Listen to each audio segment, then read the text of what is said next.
Welcome to My Pride, Your Pride. I'm Raga Olga de Silva, or Totally Out Now, as you know me. So today we're going to explore how it is for us women who can't think straight in a society that sees us as unconventional. We've been receiving many questions over the years on what it is to be a woman loving a woman. I keep thinking about it, I keep reflecting on it, and I've had lots and lots of discussions with Nicola as well. But to me, at times it feels like what people really are interested in knowing is how do we manage our lives without a man? Correct? Audience listening in, isn't that right? So women get labeled in a traditional relationship, don't we? We often get told, she's such a nag, she's such a control freak, she's so intense, she's so emotional. Now just imagine two of these coming together. So as per traditional conventional relationship, this should be a recipe for disaster. Is it? Let's find out. So we have two fantastic women today. No, three actually. How did I forget my own? Sorry.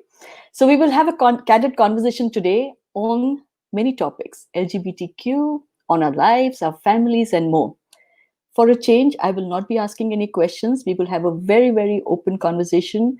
And let me start with bringing on Hanan Katan, producer, filmmaker of 3 award-winning feature films, 1 documentary. And I watched all of those, Hanan, with so much love and respect. Some of the best I have seen. So welcome. Thank you. And thank you for watching them and enjoying them. And I know there is so much more to you. You're an entrepreneur and you delve in real estate and you're into restaurant business as well. So we'll talk all about that, Hanan. And we have joining us her wonderfully talented wife, Shamim Sarif, British novelist and a filmmaker of South Asian and South African heritage. I Can't Think Straight, The World Unseen Despite the Falling Snow, and a documentary of women in Palestine and Israel. Welcome, Shamim. Thank you, Raga. So nice to be here. Wonderful. And should we bring on Nicola Fenton as well, or should we just leave her behind? Okay. Bring her in. Nicola, I'm so glad she's not in the same room as I. But hey, so how are we all doing? Fantastic. Introduce Nicola. Nicola is busy managing something in the back end. Technology, I'm sure. Nicola is tech support. I know it just fails me. I don't know how she makes it work. But hey, when I started this conversation, I said to all of us that how we get labeled, nag, control freak, intense. I often get told that you're so intense, you're so emotional. So, and I keep thinking to myself, imagine what people must think from the outside. Two intense nags, emotional, highly intense people coming together. No, but really, we get labeled, right? So do you ever have that kind of conversation and do you ever get labeled? I'm not sure if we do to our faces, maybe, but no. Have we, Shamim? I think it's just that's just like the old school way of saying that women are like this and men are like that. And I think I feel like Hanan and I have been out of that method of thinking for so long that it doesn't ever even enter our consciousness anymore. But certainly, when you're younger, we both grew up in very patriarchal societies. Hanan is Arab Christian and I'm Indian Muslim background. So, we totally get that whole, the expectation that, you're going to marry a man and that you'll be the good wife and you'll have, whatever, follow the path that's laid out for you. So from that perspective, I think we definitely, failed our parents miserably, but, we all did, didn't we? Yeah, but I don't think we're too worried about what other people say. I think really that very intense people, actually, because we're both very passionate about what we do. So, but that makes it, all the more interesting. And I have a feeling it's like that for you too as well. Oh yeah, of course. I mean, I think especially, I think failing our parents, I think. Well, I was lucky. I was the youngest. So I had a brother and sister before me that, had children and married and the whole thing. And then there was me. So. Oh, that's interesting. It was not so bad. And we're both oldest, Hanan and I. What about you, Raga? Youngest. Youngest as well. Yeah, crazy, mad, forgiven, not forgiven, the naughtiest, or someone who gets indulged, and then someone who becomes a so-called bad apple, I think, rebels, isn't it? These are the labels. No, but interesting, the reason I actually brought this out is because I think a lot of people over the years have really, when they ask about, women being with women or men being with men, I don't think they really want to know what it is to love another person from the same sex. Mm. I think they really want to know what it is to be without the other sex. Mm. Oh, I really feel that that's something, and when I write in my poems or in my writing, sometimes it comes up for me, maybe because I grew up in India. Maybe I grew up in a very traditional conservative environment, and then although I've lived away for over 25 years, maybe that's somehow stayed in me. Because I feel that I live in three different worlds: New Zealand, in the UK world, and in the Indian world. And all three worlds are similar but quite different. So I don't know, when just opening up for conversation, what do you think? And I do want to listen to you. What do I think? Look, I think in life you make your own life, and I think there will always be people who are prejudiced. There will always be people who are judgmental, and I think with time you just kind of filter these people in the noise and try to create your own ecosystem of like-minded people who love and support you and don't judge you for being with another woman or having a family or whatever. They just appreciate you for who you are as a human being and what you're trying to contribute to life and the difference you're making in the universe. So I think we've been lucky that even though we've had a lot of dramas from our families coming out and being together, we've managed to create our own ecosystem. And I think you have to protect that energy, because otherwise it gets very diluted with a lot of the negativity. So it's very important to protect that and to nurture it. I don't know if Shamim, you have something else to add to that?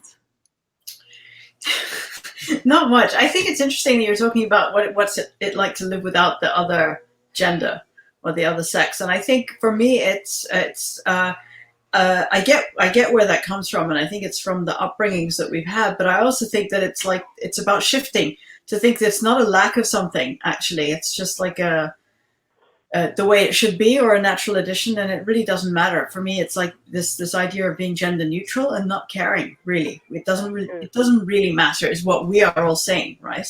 Yeah. One way or the other, or it matters to me that it's a woman, or it matters to me that it's a purple cushion. It doesn't matter. The point is that it's you get to make that choice for yourself. And so society is saying, well, if you don't have a husband, then you're kind of lacking something, or if you don't have kids or whatever it might be. But, I think it's getting to that situation where you can pull away enough from that and have enough distance to say, no, this is the way that works for me. And because, it doesn't have to be this religion, this gender, this background or whatever.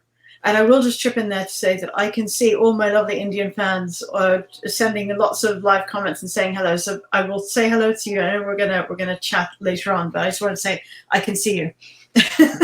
Fantastic audience. Please, keep feeding us with information, ask questions. We've got 3 fantastic women here and me. Oh,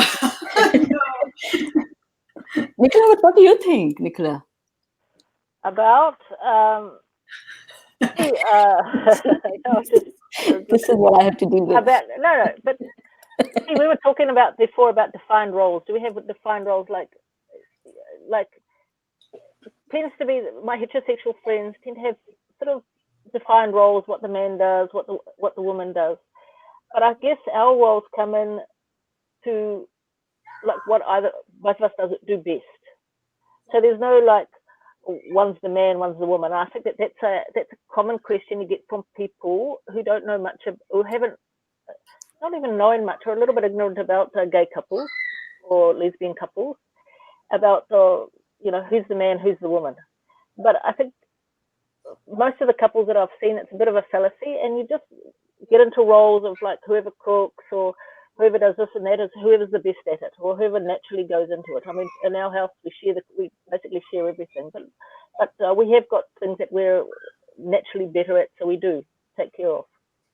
Technology is Nicola's cup of tea, as we have discovered. But really, I mean, I hear you, Nicola, and I know it's the same for us, right? Like for me as well, like children, just not, automatically, for instance, the kids come to me for emotional support. They go to Nicola absolutely naturally for anything practical. Something is broken, they need something to be replaced. It's almost like they've identified the capabilities and they've said, okay, for these things I'll go to Nicola, and for these things I'll go to mom.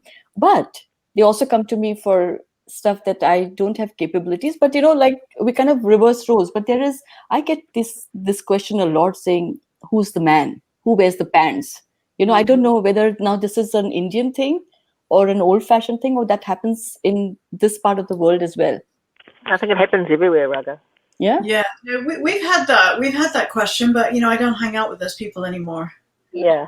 It's like when you've hit that level of evolution, come back, because I just don't have time to educate you on the fact that you're focusing on a construct that is so meaningless. It's like I don't know. It annoys me, but I have the luxury of that now at my age, and after nearly 25 years, Hanan and I are together, and it's like, really, if people who are still thinking in terms of gender roles, and that means, who's, the man being the one who's in charge, and the man being the one who, whatever, fixes the car, makes the money, it's such a nonsense that I just don't even deal with those people. So I'm like.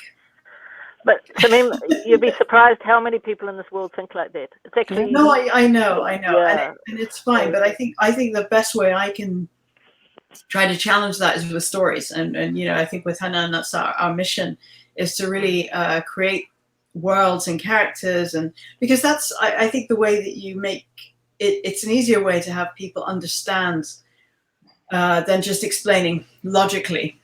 As I've just been spending 10 minutes doing, so I should have maybe just put on a clip of a film or something. But I think if you can engage with the character on screen, the characters that Lisa and Sheetal played in The Wild Unseen, I Can't Think Straight, it made people understand, because now they can feel that character feeling something, and I think it's much easier to explain that there's no big issue when you're dealing with something like that. But. Sure. When I first went to meet my friend after many years, this is like early years. This must be about going back 17, 18 years. And I went to the US. I met a friend of mine. She took me out to dinner, to her family dinner, lots of people sitting around the table. And she said, you know what? My friend here, she's decided she's going to be with another woman. That was what she said to the family. And the family at the table, there was silence. And then the dad, who was about 75 years, and he sat like this for a while, and then he finally spoke, and he said, how do you do it? That was the first thing he said. And if there was silence in there, and I was so young, and I just couldn't understand, like, how do I do what? Like, how do I brush my teeth? How do I comb my hair? How do I put my clothes on? I didn't know what he was saying. But his thought was completely about sex. And I know that when people talk about, homosexual relationships, same-sex relationships, the first thing they think about is sex. And I know that we're talking about something which happened 15, 20 years ago, and I'm hoping things have changed. But they haven't really, because even we spend a lot of time in India, and these are the common questions we get asked even now. But like, how do two women do it? They say that. And then this is the time when there's internet, there is stuff available online. So I don't know whether people are being voyeuristic and simply wanting to, have fun at the cost of us, or they're really being genuine. I don't know. So I always urge people to not think of us as two people who are, who love each other from same sex as sexual things. It is, we have a normal life. We have a life, which is beyond all this. And this is the life that I wanted to talk to you about. And this is the reason I wanted to have this conversation. Now, Nicola and I have brought up two kids. Our kids are 22 years old. They were just 8 when Nicola came into our life. And they have a father who is very much part of their lives. You have 2 young boys, So we are parents, we are mothers. So how does that feel? And when did you decide to be parents in this very, very so-called unconventional world?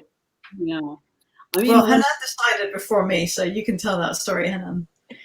Well, when I'm 7 years older than Shamim, so when we met and we started going out, I told her at 36, I did my research, the eggs drop, etc. So that's a good time for me to get pregnant, and then so Shamim was like, but I'm only this age. And I'm like, well, that's fine. What have you? But so we it took me a while to convince her, but she was sold on. And then once we had our first one, Ethan, I decided we should have another child, but this time Shamim should get pregnant. Same father, same everything, and that she should experience it. So it took me a few years, but I convinced her, and we, hence the result of having two boys. I don't know if I explained it well or not, but perfectly. I have no idea how it happened. Basically, it was a total accident. And I put it in my what in those what are yeah.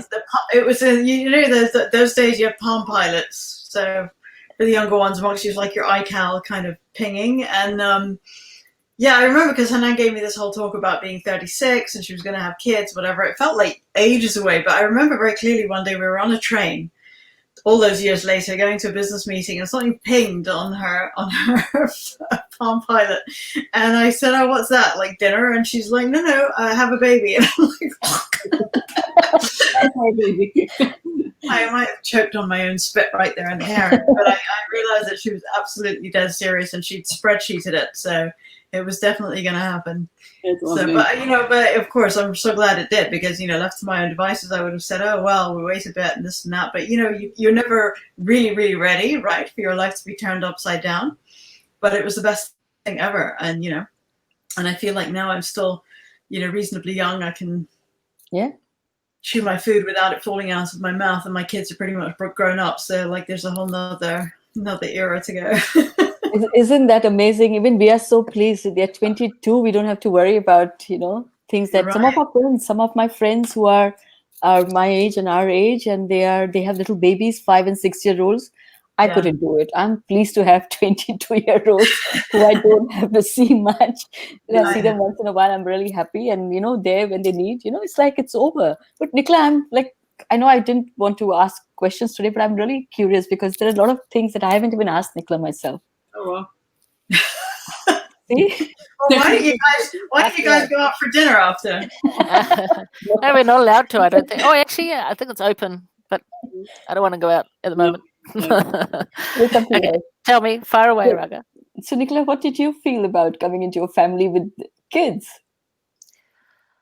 Oh, how did I feel about it? Well, I mean, it was a little, I wouldn't say difficult, but it felt quite natural, and because I was with you, like I accepted your family, the kids, and it just sort of, I mean, it sounds quite magical, but it all just sort of like fitted into place. Now that doesn't mean that we had a few little issues, but I think, and I knew that the kids had a father, so it had to adjust to that, and you'd been apart from him long enough to not worry too much about it, so it just sort of naturally went on. And the kids, I think, have really never known anything else, so the kids are fine. So we have the same issues that every other parent have, you know what I mean, arguing about the dishes, arguing about this, that, or the other, but it's no different.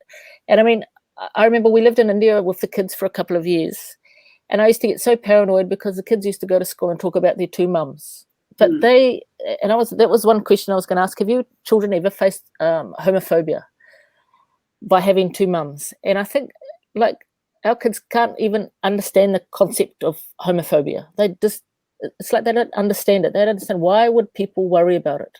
Really, why would people worry about it? So they go, they don't mind. It's not that they go and tell everybody, but they don't not tell anybody. You know what I mean? It's like, I guess children with straight parents will go to school, and it's not like they go, oh, hi, my parents are straight. But if it comes up in conversation, they bring them home. I mean, they always come home. They're not ashamed. They're out there. They're out. I mean, it's normal for them. So I don't think they've.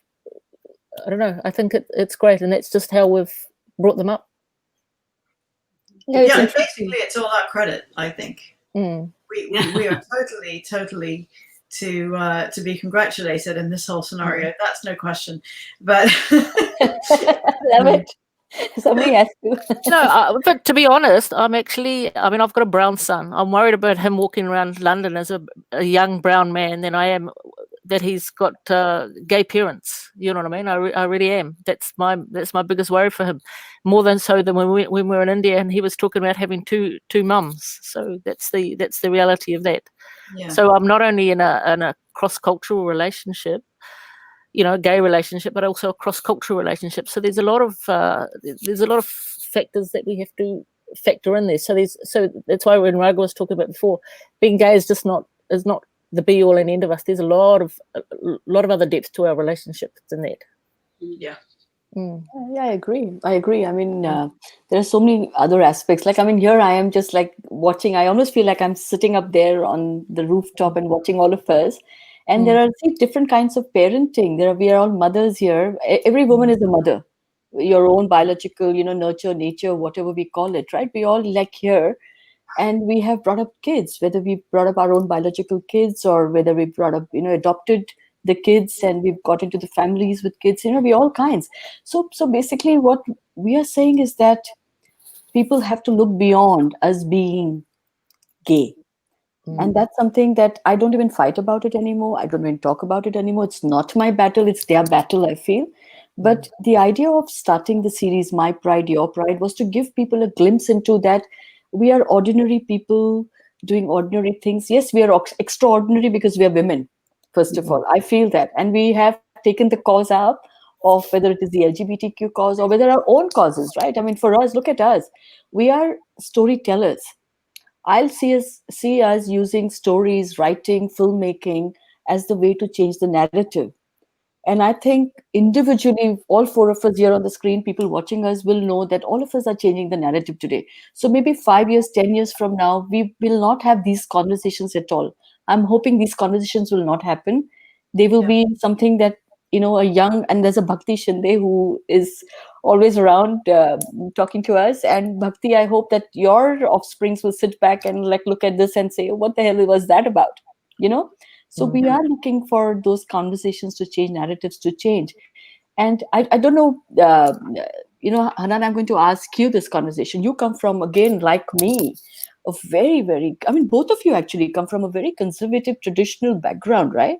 How did you first break that tradition, basically, and do something which was so path-breaking, both of you? I see you as change makers. How did that even happen 25 years ago? Thank you. Look, it wasn't easy. I had been engaged 5 times to men. Wow. Broke all the engagements, returned the jewelry, the whole works. So I think I gave it a good shot in my 20s. So by my late 20s, early 30s, I think it was like enough is enough. I think it was very tough for my family. They come from a very traditional Palestinian background with a big family. And I think you mentioned about even the school, Nicola, and we've never had any, or we don't think the boys have had any issues with having 2 mothers. I'm mama, Shamim is mommy, but we did with our families. So it's interesting. So the issues that came out of us coming out and being together have always been from our families more than they have been from other people.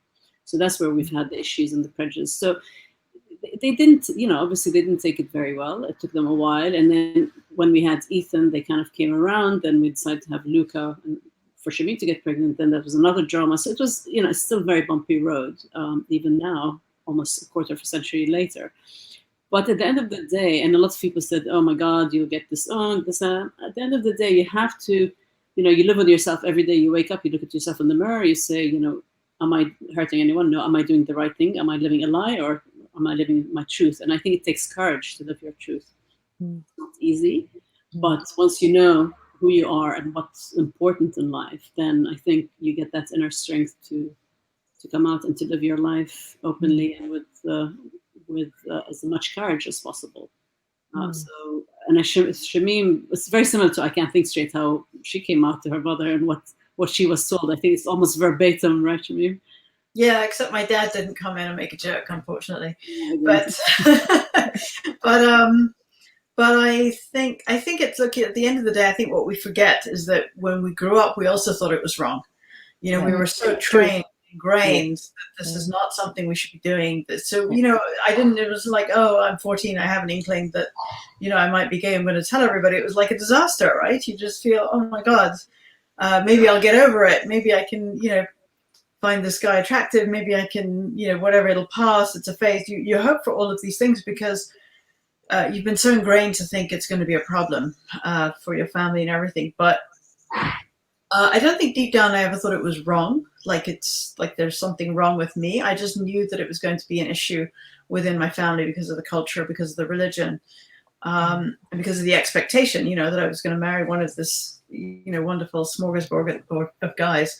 But it was just, I didn't want to rock the boat. I was kind of like very quiet, introverted, typical writer, I suppose. And then only when I met Hanan did I think, oh, okay, well now, this is the person I 100% want to be with. And she doesn't have a girlfriend like in I Can't Think Straight. Sorry. She what? Have a girlfriend like in I Can't Think Straight. She did. The one and only. Oh. Yeah, I did not have an interim girlfriend. Of course, that's fictionalized. Okay. I love that you interrupted my beautiful story. No, exactly. To make that point. But anyway, I forgot where I was, but it's all good. You know what? That was, I guess, enough of an impetus for me to say, okay, I have to make a stand and decide. Am I going to live by everybody else's rules, or are you going to just say, okay, I'm gonna try this the way I feel inside that it might be right? Now, I know Raga and Nicola, you've lived in India and you have a ton of Indian fans as well, and in other parts of the world. I've had so many people contact me to say, I got pushed into an arranged marriage, or my parents are threatening to whatever, and it's really hard, because I didn't face that kind of pressure, and that's a whole different kind of pressure. It's one thing to face your own internal issues and then the disapproval of a community, but there are a lot of women who still feel they're going to be in physical danger, or don't have the economic empowerment or education or ability to step away and say, what, I'm going to do this for myself. So this is a great story, but it's not for everybody at this point in time. Sure. But part of our mission, I think, is that we've seen the world change hugely in 25 years. Nothing was legal right for us at that time. And but there's still so much to do. And my dream is that, not another 25 years sooner than that all over the world, women and men and whoever wants to be with whoever they want to be with, without these silly things being issues. It's like a racial color bar or something like that in South Africa. It's just so meaningless that it's a big waste of energy to try to keep people apart on these bases, I think. Sure. Yeah, we had an interesting time in India because I don't think we didn't face overt homophobia as much. We were kept invisible. Yeah. We lived for, I think 10 years ago, we lived with Raga's mum for a couple of years. Well, she lived with us, whatever, in Mumbai. And so there was the kids, there was me, Raga living in the house. So she accepted our relationship to a point within the house. It was fun. I got on very well with her. We got on like a house on fire, her and my mum, her and I. But it was and this was with the wider community as well, but you didn't talk about things. We weren't overly affectionate with each other. So we wanted to and I mean, especially me, I wanted to, she was a traditional Indian woman, and so I didn't want to offend her or anything like that. So even when we went out and stuff, we would get introduced as business partners or best friends, or sometimes we'd put on, say, we're sister-in-laws or whatever like that. But we would never, except for in our own house, we would never really be open, although so many people knew. So, and everybody was okay, I think, when it was just left like that, because nobody had to sort of face it so much. Yeah. But now, of course, we don't care what you think. But for a long time we did that. So it was sort of this cloak of invisibility. And I've met a lot of people in India who were like that as well. They just sort of went under the radar. And as long as they were under the radar, the wider community accepted them. So that was sort of our experience in India. And I think India is coming a long way now, but I grew up in New Zealand. It was like New Zealand in the 80s, when everybody had a big opinion about it, and there was no laws. I mean, at the moment, this Section 377 has happened, so you can't get arrested for actually being with somebody, but there's no laws to protect you there's no laws, like there's no rules that you can get discriminated against. Whereas like here in the UK and in New Zealand now, those laws, always came later, but they did come. And I think that's a big step if you're Prime Minister, or if the government stands up and says, no, this is wrong, you cannot do this. Then over time, it changes people's perception, and it's not such a big thing. So I'm a very big advocate of law changes. Yeah, I agree. Right, I think we found that a huge change just in it didn't matter to us so much, but it was a huge change in the zeitgeist, and even for our kids to know that we could be legally married and legally together, and that, as you say, there were hate crimes related to being homophobic or whatever the case may be. I think I would agree with you totally, and I think it's totally understandable that people stay under the radar in India. We don't go to India and flaunt anything, because it's just you kind of revert. It's weird for me. I kind of revert to that, like that you want to be culturally appropriate and all that kind of stuff. But on the other hand, if people are not living openly, very openly, it doesn't force the issue to say to people, okay, now I'm being discriminated against, now we need a law.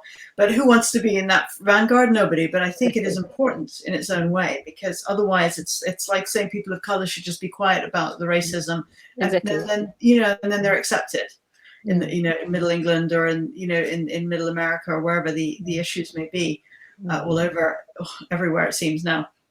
But until people stand up and say, it's unacceptable to be treated poorly, or it's unacceptable even not to be seen and taken into account, that true equality never really happens. I agree. So I just saw a comment. Oh yeah, you said that comment. I saw a comment from Vash. Varsh, we are absolutely reading everything that you are saying. Just give us time. We'll come back to you, and promise you that we will take every comment, every feedback, every question. Just Shamim, I'm just going to take us back to what you said earlier, and I kind of related to it. You talked about the pressure that we feel, and that's why sometimes women get married, right? The pressure of marriage. And the interesting bit is that I've been married before. Yeah. And the interesting bit is that I was never put under pressure to marry. I married by choice. So because I married by choice, people label me as bisexual, which is a label that they give to whoever. They say, oh, you're not gay. You don't even know what you are. That's the first thing they say to me. They choose for me, which is fine. But the point is that I was brought up in a society conditioned to believe that marriage happens between a man and a woman. And I was not, although I did have a relationship with as a young woman when I was 20 years old with a woman, and I've never been so much in love as I was in love at that time, right? But when I decided I was going to get married, it was going to be marriage to a man, and because I was conditioned to believe that, so I was never forced. I got married to a man, very happily married. I have no problems. Him and I are still the best of friends. We're all actually very good friends. But the fact is that we have to change that. And what you're suggesting and what you're saying and what we are doing here as a collective is saying that it is okay for us, if we have thoughts about people from the same sex, that option and the choice is available to us to be married to who we want to marry. Mm-hmm. Whether it is somebody from the same sex, it doesn't matter. Whether it is a man, it doesn't matter. Whether it is somebody black, white, brown, fat, whatever those prejudices or those things that we have, barriers that we have created, it doesn't matter, right? That's what we're talking about: gender, sexuality, color, race. It doesn't matter anymore. But my time, it mattered.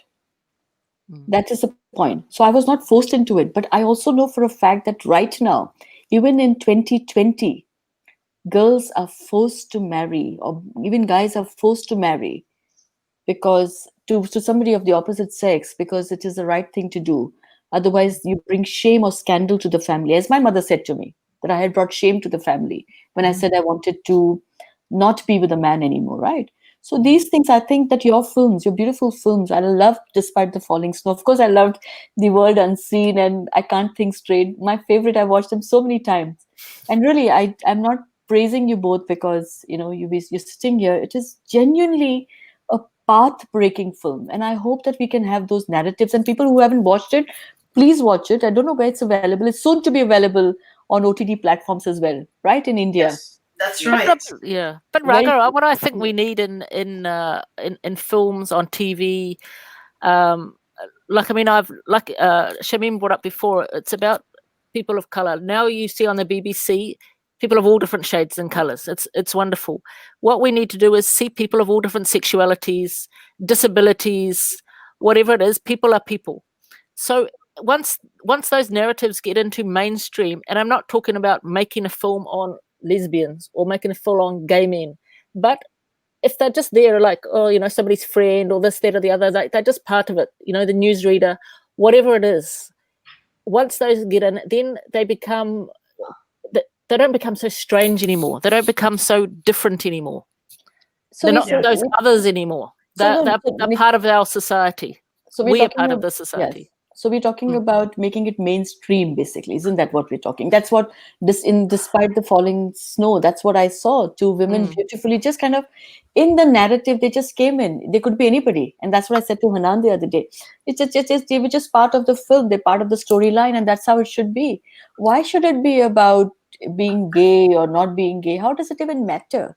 You know, 18 years ago, people abused us, right? I mean, at least me. I went through a lot of. Today, nobody does that. At least in our life, everybody's just accepted us. They love us for who we are, but we don't have to. I'm saying that we don't have to be successful, or we don't have to be, mainstream. I don't know. We don't have to be out there for people to accept us. People should just accept. Two people in love. Two people want to be together. How does it matter? In Hindi, I think the streaming and the OTT platforms are doing a great job on that, because there's at least those barriers are coming down about not having, and now gay, which I always, when I first made I Can't Think Straight, I said to Hanan, this is a mainstream romantic comedy. It follows all the mainstream beats of a rom-com, whatever. It's like, we don't turn to each other and go, oh, we don't want to see another heterosexual film today, right? It's just like, but a lot of people go, oh, we don't film or it's so condescending. But that's how it was niched 10 years ago, 12 years ago, which is, fine. But now with the Athena Protocol and which is my latest novels, the one of the 6 agents and the one who's the point of view character is a young lesbian woman, but it's not about her being a lesbian. It's not about her coming out. This is not that. There's an element of that, but in this case, she doesn't want to come out because her mother would think it was cool, and she doesn't want to please her mom. So it was kind of nice to twist that, but on the other hand, it was nice that it was not part of the story. It's just who she is, the same way, because these are inherent traits, right? And I think it's not a question of being not judgmental. I think we all meet people and we judge, right? Do we want to be their friend? Do we want to be their partner? But I think it's time to try to shift that narrative forward and say, no, we're judging based on, okay, your likes and dislikes, your value system, your behavior, not inherent traits like sexuality or race or, things that are probably quite innate or quite an early choice. So it's not something that's up for debate, really. I don't know. I feel like I'm holding that conversation. Hanan, you tell us. I think you should be able to write the stories and make the stories that excite you, whether they happen to be set in South Africa in the 50s or modern day Britain or in Moscow or whatever it is. I think stories are stories as long as they have a message of they stir emotions, they show you a world that could be a potential. I don't think we can say, oh, we've had enough of LGBTQ stories or lesbian stories, whatever. No, I think it's the story. It's what is telling you and how it's moving you.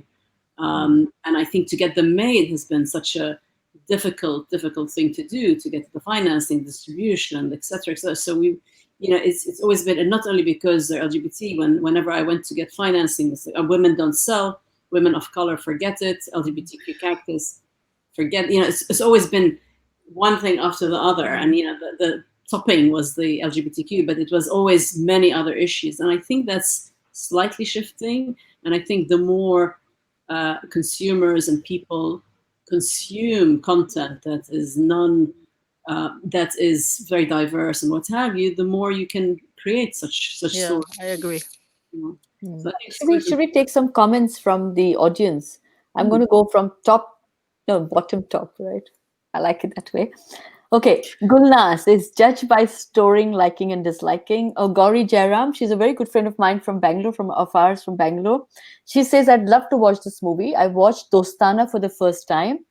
Now, have you watched Dostana? It's a Bollywood film. Gauri, I am really ashamed of your choices of films. Sorry. Please watch I Can't Think Straight and The World Unseen. But she says she's happy that her teenagers found it insulting. So we can't shame her on Facebook Live. No. Gauri is my dear friend, and Gauri, bro, listen. This is the movie to watch. 2 movies. I Can't Think Straight. The World Unseen. It will change your perspective about life of Raga and Nicola, Shamim.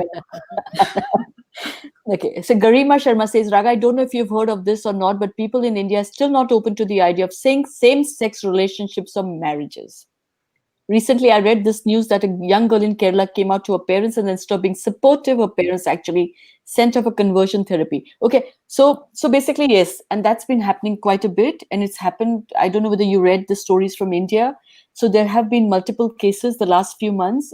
In fact, sometime in May, a very young 21-year-old, she hanged herself because she came out to her parents. They thought there was something wrong with her, that she had a disease. They put her in a psych unit, and all the things that we've heard about 25, 30, 40 years ago, right? So that's still prevalent in India. They're still prevalent in parts of the world that are not comfortable with the thought of 2 people of the same sex being together. So I don't know. I think, I don't know what your response to that is, Hanan, Nicola, and Shami. Well, I think the main thing is to look, you're going to get pressure from your family. We all come from traditional, maybe less Nicola, but 3 of us come from very traditional families and communities and so on. And I think you need to have the inner strength to say, okay, it doesn't matter, whatever they say, whatever they do, to plan how you're going to live your life. And whether, as Shamim said earlier, whether through financial independence, getting a job, doing something where it doesn't matter what their response is going to be, that you feel strong enough in yourself, and eventually they come on board or they don't. But you're not living a lie, because that's actually more shameful than and by pretending to be someone else and carry on. That's actually worse than having the courage to and independence to be who you are. And I think that's much more important. So I think it's like planning it at the same time, and also following through with it, and not being stressed by, because there will be pressure anywhere in the world. Sure. Most of the world is still very traditional and not very open. But that's why I think it's really important for the laws to change. Yeah. And it takes a long, long time. It takes generations actually for the laws to change and then people to change their mind. But I think it's very important, because once laws change, then people start to become more accepting. I saw this in New Zealand. I watched the law. The law, I think, changed in the late 80s in New Zealand when I was a teenager. And before then, it was just like anywhere else. People were very homophobic. And I mean, they still are. But the thing is that they'll think twice now before being overtly homophobic, when there is laws in place. And this is the issue with India. They're still very new at this. And I see a lot of comments about and hear about people living under the radar in India. I've seen it many, many times. And it's just but the people that do come out, the people that are out there shouting it loud and proud, and even getting beaten up, for the ones that pave the way for the next generation. And unfortunately, it is a generational change. It doesn't change overnight. It changes with generations. But the interesting thing is that I've been to a few very small towns in India, and I can remember going to Ranchi, which is in Jharkhand. I don't know we know, but it's right in the middle of India there. And the amazing thing to meet young gay people there. I mean, they're there just as much as they are in Mumbai and Delhi, and coming to speak to us, whether they're out in their families or out in their communities, a little bit suspect, but they're still there. It doesn't mean that those people are not there and not wanting to speak, to soak up books, to soak up movies, to soak up whatever it is. And it is changing. It's very slowly changing, but in India, I know it's going to be a while. No, I agree. I agree. I think you're right, Nicola. I think it's very important to have the rules and regulations to protect you. But I think you also find in certain communities that's one part of the equation, but it's the cultural breakthrough of even though the laws are there for people to still accept. So for example, correct.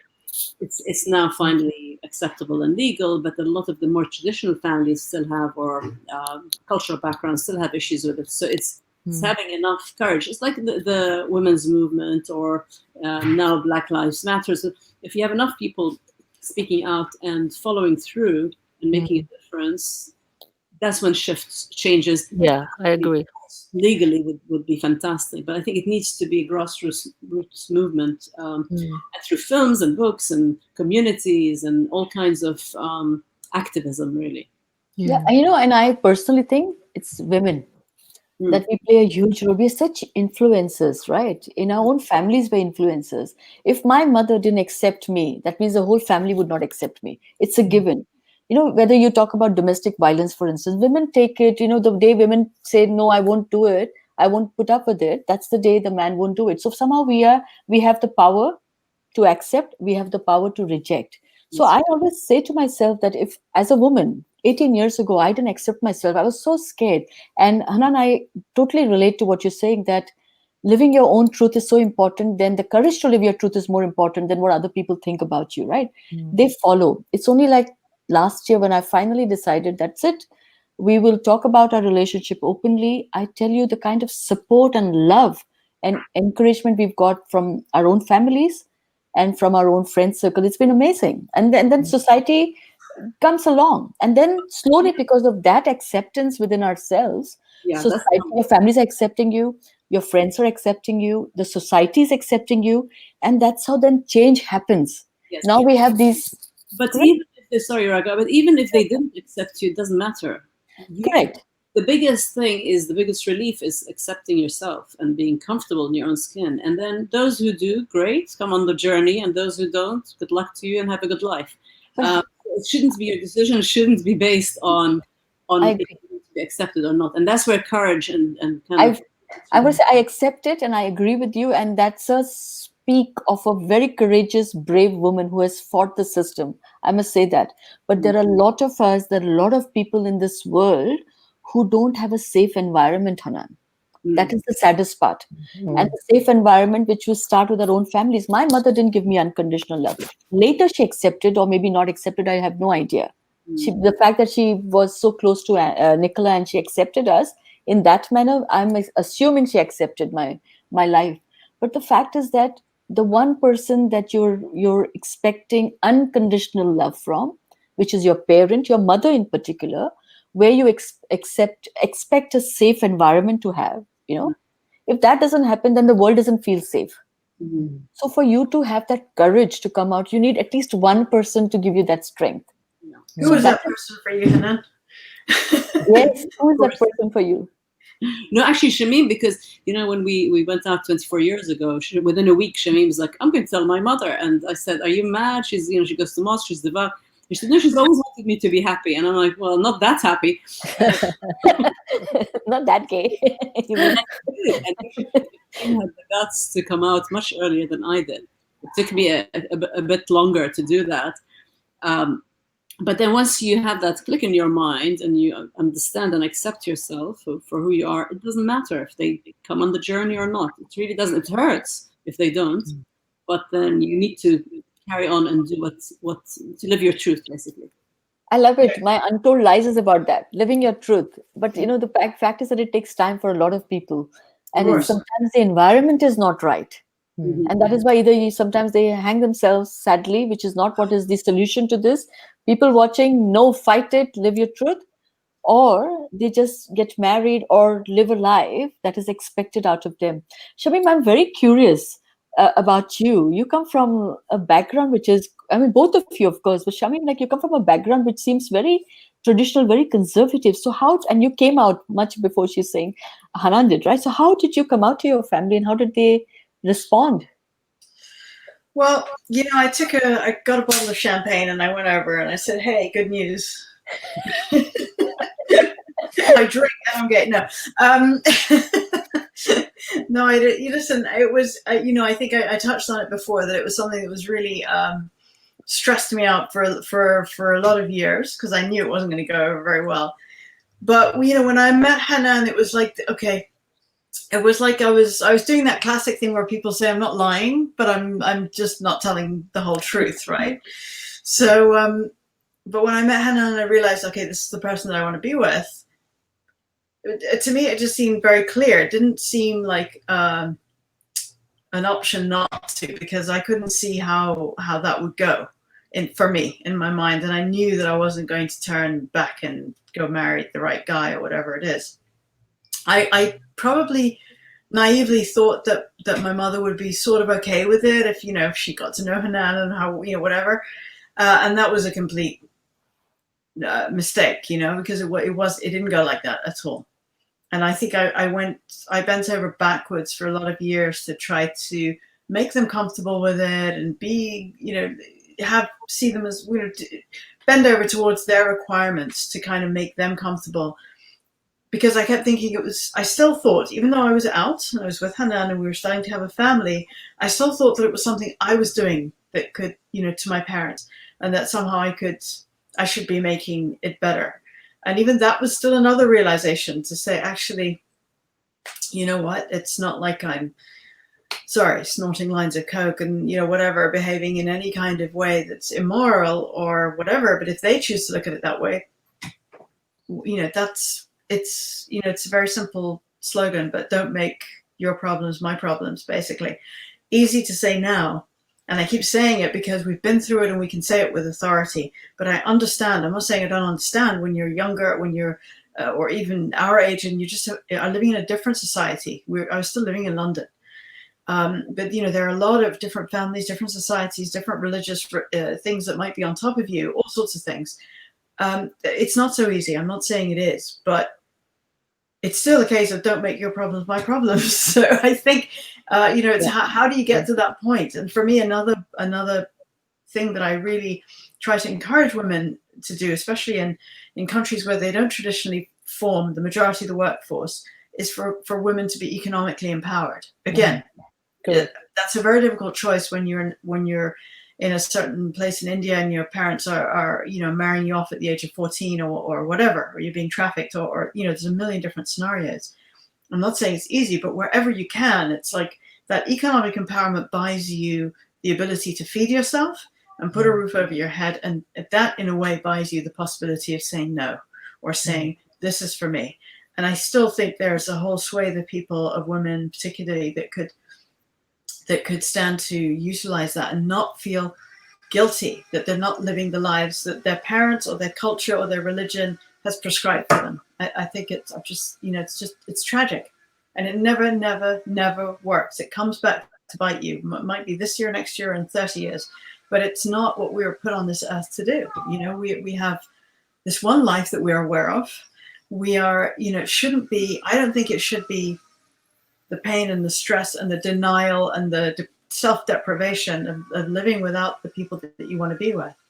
Sure. So, it's just wherever possible, it's very important to me. Plus, I'm an incurable romantic. Well, you're much kinder than me. So Shamim still tried to get the door open with her parents, despite all the horribleness. I was like black and white, Wow. In a previous life, and I was like Marie Antoinette with the guillotine. It's like hardly. Once I came to that decision, I think Shamim is much kinder. She allows for shades of gray and people, and she hopes that they'll come through or come around. I'm much more, it's like life is too short.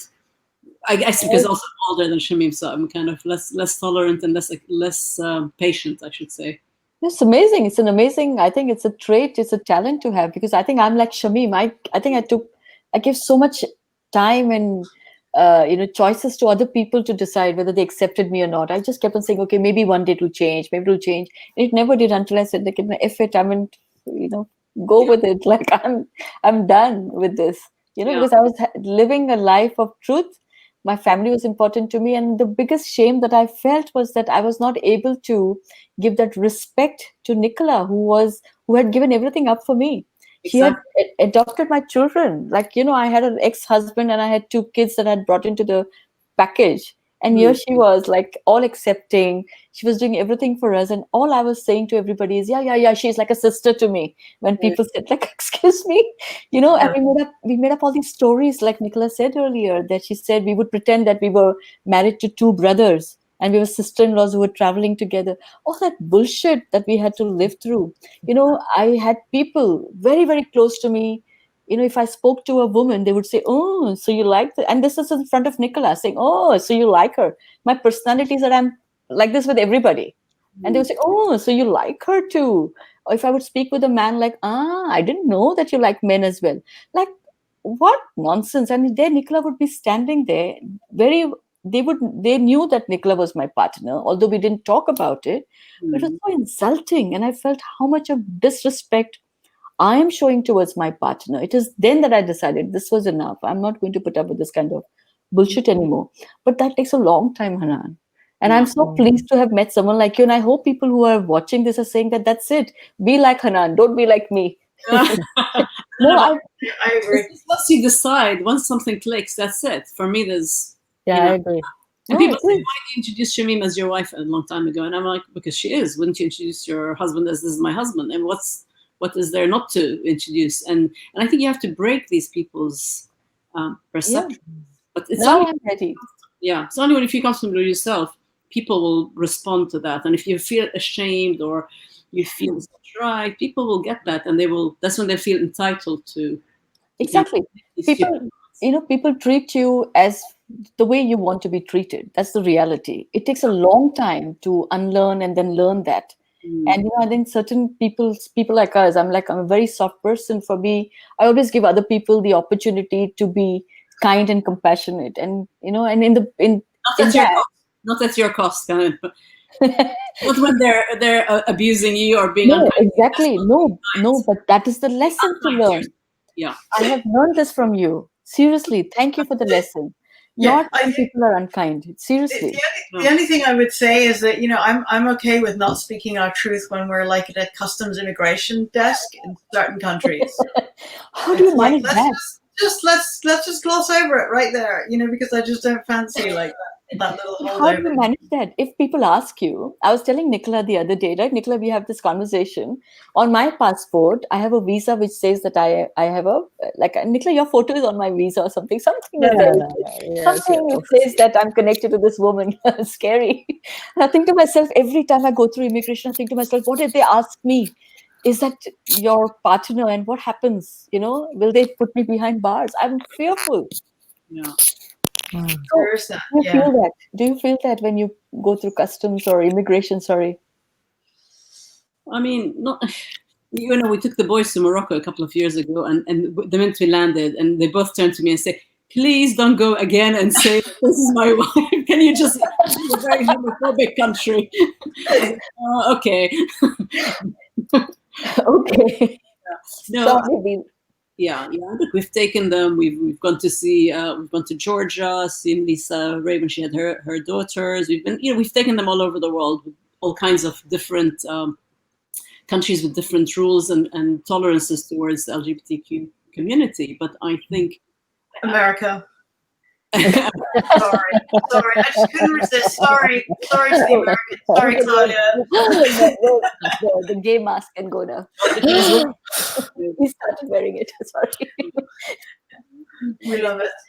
But I think it's just you get your inner power, and with time, and I think your ecosystem, your friends become your family and your support group. So they help you overcome all kinds of issues. Nicola, should we go through all the comments we're receiving? I think so. There's lots of comments. Should I start on top? Okay, you want to start? Okay, Nikki Ray says, Nikki, hi, Nikki. Say, amazing, can't believe I finally made it on time. Okay. Gulnaz Ganchi, I think your fan, Shamim, and Hanan, she has been making a lot of comments. She says, hello. Yep. Shri Laksh, thanks for this wonderful event. You look beautiful. Yes. I do love Sri Laksh because she always thinks I look beautiful. I'm wondering if you need an optician's appointment, but I really, really, really appreciate it. Thank you. I think you're beautiful as well. Okay, I have. Thanks. I wish I could carry a director of photography around with me or everywhere I go. But anyway, those things are not the important stuff as we've just been talking about, so it's fine. Indrani says, lovely to see you. Swati Mishra, hey Shamim, Hanan. Shri Krishna, Yvonne, Shamim, she's giving you lots of kisses. See? I'll get upset. we need kisses as well. Three other women need kisses. Vivan says, much reverence. Thank you, Vivan. Maite says, saludos from Spain. Oh God, we people from all around the world. Yes. Gulnaz, Varsh, I love this, but maybe next time we can join in the chat. That's a good idea. We could do that next time for sure. It's a great idea. Yeah, Nupur says hello to all the beautiful ladies. I don't know, I'm not responding. Fareen Samji says super ladies. Yeah. Hi, Fareen. Akshay Singh, hi Akshay. You've always been a fantastic supporter. Matthew Gonzalez, can't hear Nicola well. No, that was a long time ago. We could hear Nicola. Okay, this is an interesting question. Nazia says, when did you know you wanted to move into the next level of your relationship? Okay, so let's ask the ladies. Hanan, Shamim. So what next level? I'm assuming. I think we're still in a trial period. And how many years? How many years does it take?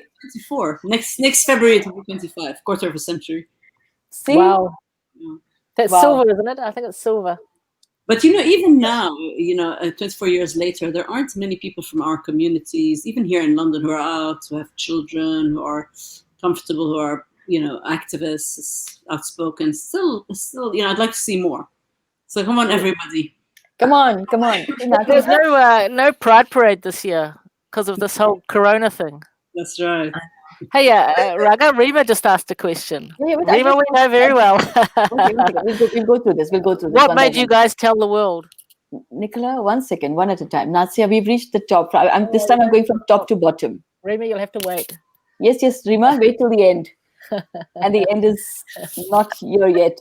On the next level relationship, I knew straight away. It was like instant for me, yeah. I have to say. Which now I look back at it was insane because I had no idea what kind of a person Hanan really was. I didn't know her that well, but it was just kind of like some real instant connection. So it is, no? And 25 years, you said you still, it's on trial, which means to me, when you say that, which means it's beautiful, right? So every day is a new day. I love it. It's fresh. I hope not. Jesus. On her writing cabin. I think I'm the only one who could lose out from any trial period, so it was definitely a joke. Let's move quickly on. Gulnaz Kanchi says, see, look at this. I'm a big fan of Shamim and Hanan. They are the reason why I accepted myself after watching I Can't Think Straight. Wow. Thank you, Gulnaz. I'll send my invoice later. Commission. I take commission. 20%. No. Just for you. Oh, she's negotiating now. Okay. Varsh Mirpuri says this whole idea that one gender is better at something than another is ridiculous. I don't agree at all. Very good. Fazila Alana, that was the first question my brother asked me. I don't know, sorry. We've reached on Kimino, Byung, hi. People don't understand masculine, feminine energies and are stuck in male-female roles. Therefore, we end up with time-consuming education conversations. I agree. Apps Bhatt says, hi everyone, love to see you both. Shamim and Hanan, just logged in. It's night here in India. It's like seeing a rainbow, seeing the both of you. Oh, thank you. At night. What I always wanted to ask is, how do you create the environment comfortable for your actor characters? On set? Yeah. I think we've just always been, I Can't Think Straight was a particularly difficult to shoot, but we've always been very sensitive to the fact that, the actors are, they're so important that they feel comfortable because, they're literally working with their nerves, their physicality, their emotions. So we're very, we're very sensitive to that. And I think because we had such a difficult time with I Can't Think Straight, we became very, very good friends with Lisa and Sheetal to this day. But even with Rebecca and Despite the Falling Snow, there's just an element of respect for the work that people are doing. So, we fight if we have to create that supportive atmosphere on set. And it's beautiful how sensitively, you manage it because you can see it on the screen. I mean, it's obvious that there's a lot of sensitivities involved in it. Varsh Mirpuri says, I really have to say that it's amazing the lives you have created for yourselves gives hope to many. Thank you. Roshali, considering how the Indian mentality is, what are your thoughts on adopting kids in India? Will it be very difficult for the kids to grow up and understand the whole equation? Nicola, you want to respond to that? Well, I think we've discussed that a little bit. That I think children aren't born with preconceived ideas. They are molded by their family and their environment, and if you bring them up with love, then they'll just know love. That's all. Yeah, I don't know about the legislation around adopting kids in India yet. I don't Well, think that. I have one thing to say is that very few kids are adopted in India compared to the millions of kids who are without a home. So I think it would be wonderful if they would be more encouraging of any kinds of couples that are vetted and whatever to adopt more children, because I think adoption as a whole needs to go up in India and lose its stigma. But anyway, that's my little. Yeah, but Shamim, it's interesting that I won't take the person's name, but a very well-known gay friend of ours who passed away recently, they were trying to adopt a child and they were facing a lot of difficulties because for men it is harder to bring up a child in their homes for whatever reasons, and they're questioned. And he was fighting that whole legislation around that. So I don't think it is that easy in India in particular. No, I totally agree. I just think it should be because there's so many kids that need. Sure. Bhakti Shinde, thank you for being a fan. I'm going to move on. Shri Lak, Shamim, your determination, and Hanan, your determination is giving all the strength and courage to the world. So good. Thank you. Yeah, some others I'll skip. Thanks, Anamita. Who's doing the same? Sorry, I'm just going to skip some audience. Please don't mind. I'm just going to come to the questions because we're aware that Hanan and Shamim have another call after this. I'm just trying to see if anybody has any questions. Just let us know. These are all comments that they're saying. Thanks for the wonderful comments that you've all. Manika, Solanki, Varsh, Mirpuri, Bhakti Shinde. Thank you very much. Going through Nupur Sindhu. Thank you. I'm so glad women is addressing the facet. Do get married. Varsh, yeah. Shibu Panjwani. Thank you very much. I hope that you and your partner have a wonderful relationship and everybody gains from this conversation.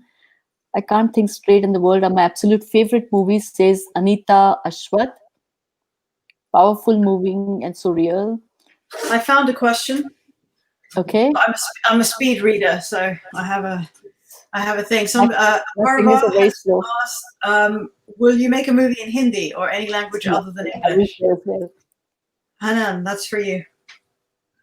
Well, we are looking to adapt I Can't Think Straight as a series, Hindi language series, and we are in talks we've just formed a partnership with two lovely women in India who we met when we took our boys this Christmas. We met them by chance, so we are talking to an OTT platform about it. So let's see, but hopefully somebody will like it enough to work with us on that. But that's the plan, and we have a movie, right? That's part Hindi. And we have that's a romantic comedy called Arrange that will be shot in India and the UK. Hopefully, whenever we get the funding and the COVID is sort of allows us to start production again. But that's definitely something we plan to do very soon, I hope. We can't wait. Great story. We can't wait. We can't wait for sure. Susan says, "Hi, ladies.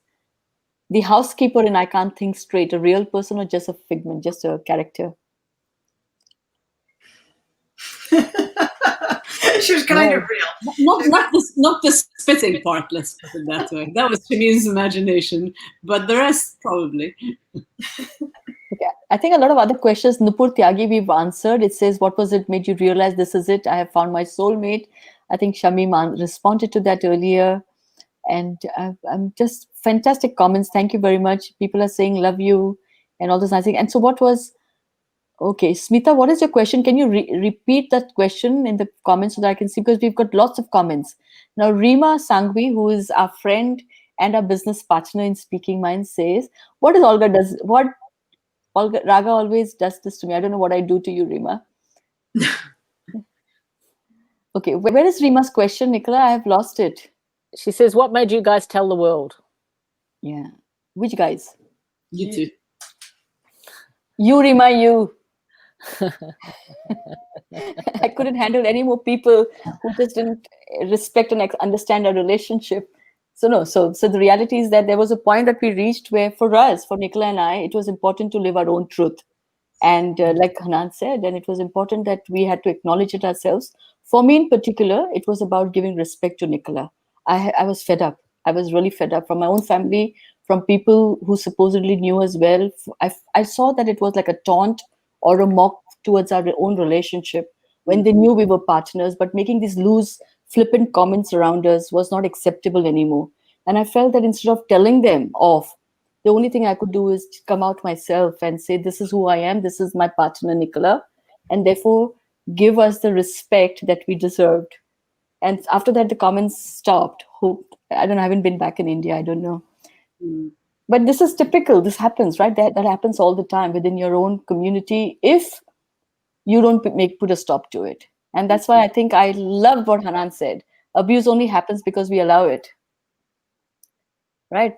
I wish I was that person, and I wish if I have to come back and I have to relive my life, I would live that life that you just shared, Hanan. Really, seriously. But it's never too late. No, for me, I mean, honestly, Raga, it's seeing Shamim's courage, but also also wanting to come out and be with her. But also when I decided to have children with Shamim, then I thought I don't want children to come into this world feeling they're living a lie or their parents aren't proud and open and living the truth, because then what kind of a life are we bringing them into? So that was, for me, these two things made it very, very clear. Fantastic. So I think Apurva's actually asked the best question. Who is Apurva? That? Apurva. Who is the best cook among you? Okay. Hanan, can we take you out of that equation? Okay, so one is out, is it? What was the question? Is it here? Who is the best cook? Oh, between us? All of us. Four of us. All of us. Well, I can't cook, so I'm out of that equation. See, I'm a great cook, I think. I can cook limited things. I love cooking. I love cooking. I don't know if I'm great. I think I can just about handle it myself. So we'll have to have a cook-off. It'll have to be MasterChef, the LGBTQ edition. Yeah, that's a good idea. Yeah, we should. There are only 3 dishes I can cook, and that's all I can do. Sorry. Okay, then sorry. You just dropped off the island or whatever you do. Sorry. So that's Hanan, who can't cook at all, who doesn't like cooking. Then there's you. You love, but you can't. That's me, level 2. Then you are level 3 and 4. I'm fine with knowing dal roti. But when I get stressed, it's like my whole neighborhood gets fed. Like this morning, I was very stressed. We woke up to some like really painful news, as we do every morning, Nicola and I. And so what do? You know what rotis are, right? Indian bread. So I need dough. So I did all my work till about 10, 11 this morning. And then 11 o'clock, after my Zoom calls, hundreds of Zoom calls, and I needed dough, enough dough to feed the entire street here. So this is how, okay, anyway. So where do people find I Can't Think Straight and the World Unseen if they want to watch it on an OTT platform right now? Yeah. Please don't watch it illegally, by the way, because there are millions of people who do, and that doesn't help. I think it's not yet in India on the OTT. I mean, there are some places in the world, but we can publish a list soon once Shamim and I have kind of gone through that and shared it with you, Raga and Nicola. So to be continued. There are a couple of sites like Lesflix and Tello. I think that are worldwide, so you can rent the movies on there. But I think you guys are working on getting it to India finally. Yeah, we're trying to get it to India. Yeah. So watch this space. Great. Any questions you have before you both leave us? And then I may have to take Nicola out for dinner to ask her a few more questions. I'd love to go to Chandigarh. That's what I want to say as well. Thank you. How did Ethan and Luca react to your relationship and stardom? I love this, especially the stardom part, because I think they consider me like a B- celebrity at best. So, so sweet. I mean, in all of our films, we've kind of put them there. Free labor, cheap labor, but for the budget. No, they've always been part of our movie making, so it doesn't faze them. And they're completely not interested. They're complete engineers, techie coders. So it doesn't faze them. You know, whoever the is on set. Do you remember when Rebecca? Well, they hung out with everybody. Do you remember Luca lost a tooth with Lisa Ray in a pillow fight? And then luckily it was a milk tooth, so so it didn't disfigure him. And Rebecca would chase him around the set despite the falling snow because she was missing her own son. And he was like, he didn't want anything to do with her. And I said, you're going to regret it one day. And about a year and a half later, she went on to do Mission Impossible, and we were sitting in the cinema, and she comes on screen, and he went, oh, "That's Rebecca." And I was like, "Yeah." I was like, "Oh, well, that's cool." I'm like, "Oh, thanks very much." It's amazing, isn't it? So I think we have to wrap up, right? Because you had something else happen. So sorry, we kind of just run past, and we could talk to you forever and ever and ever. And I hope we are able to do a part 2. We must do a part 2 at some point. But Nicola, any last minute things you want to share with the audience before we wind up and I say goodbye from Totally Out Now? No, it was a great conversation. Thank you very much. Lovely to have everybody on board, and I'm loving seeing all the comments.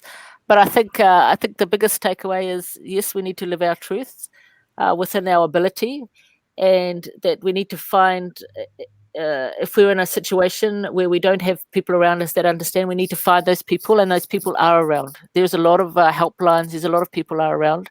So it is out there. And write to us. Yes. My handle's at Nick's Going Global. Raga's is at Totally Out Now, and I guess the girls will share theirs if you want to make comments or... At Shamim Sarif on all social media. I don't like social media very much, but okay. Send them to Shamim.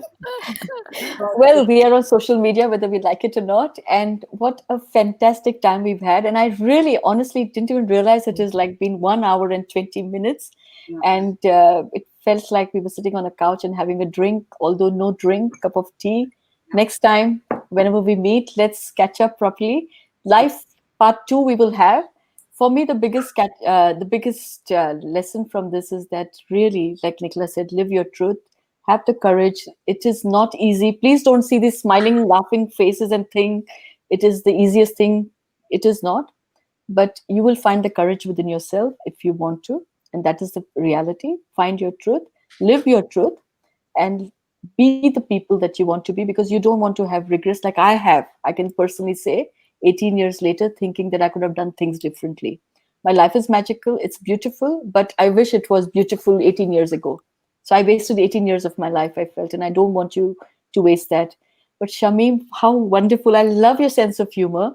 Please come back so that we can laugh a bit more, and we will do lots of work together. Hanan, what an amazing, strong woman you are. Please teach me lots more. You don't need teaching, Raga. I do. Ask Nicola. Teach me to make those those cakes. Amazing, and I think it would be great to do this again, and to hear more from you. I feel like it was all about me this time. I feel like I talked a lot, but next time I'd like to ask you what you think about me.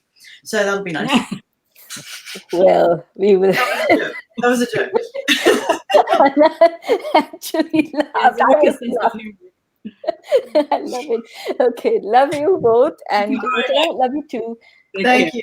Bye. Thank you, audience. Thank you, everyone, for joining us. And at Totally Out Now, please make sure you write comments, feedback, questions to us, and we promise to respond back to you. And we will see you again, My Pride, Your Pride, and at Totally Out Now next time. Bye-bye. Bye.